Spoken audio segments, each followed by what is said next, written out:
విషయం ఏంటంటే దేవుని మందస్సము చాలా విలువైనది, దేవుని సన్నిధి చాలా విలువైనది, దేవుని ఆరాధించడం మన జీవితంలో ప్రాముఖ్యమైనది.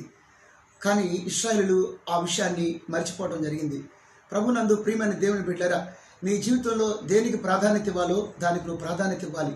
నీ జీవితంలో విలువైనది ఏదంటే ప్రార్థనే. నువ్వు ఉదయకాలం లేచిన తర్వాత ప్రార్థనకు మించిన ప్రాధాన్యత మరి దేనికి నువ్వు ఇవ్వకూడదు. ప్రియ బిడ్డలారా, ఉదయకాలం లేచిన తర్వాత చాలామంది ఈ మధ్య ఫోన్ పిచ్చిలు ఎక్కువైపోయి, నేను చాలా మట్టుకు నా ప్రసంగాలలో ఈ స్మార్ట్ ఫోన్ గురించి నేను ప్రస్తావిస్తూ వస్తున్నాను. ఎందుకంటే ప్రస్తుత విశ్వాసులను కానీ యవనస్తులను కానీ సమాజాన్ని పాడు చేస్తున్నటువంటి కృత్యం ఏదైనా ఉందంటే, సమాజాన్ని పాడు చేస్తున్న సాధనం ఏదైనా ఉందంటే అది స్మార్ట్ ఫోనే. ఈ రోజున అపవాది బలమైన రీతిలో ఈ స్మార్ట్ ఫోన్ వాడుకుంటూ ఉన్నాడు అనేక మంది యవనస్తులను పాడు చేయటం కొరకే. మరి మనం చూస్తే కనుక ఈ రోజున తెల్లారు లేవంగానే ఉదయకాలం లేచినప్పటి నుంచి స్మార్ట్ ఫోన్ టచ్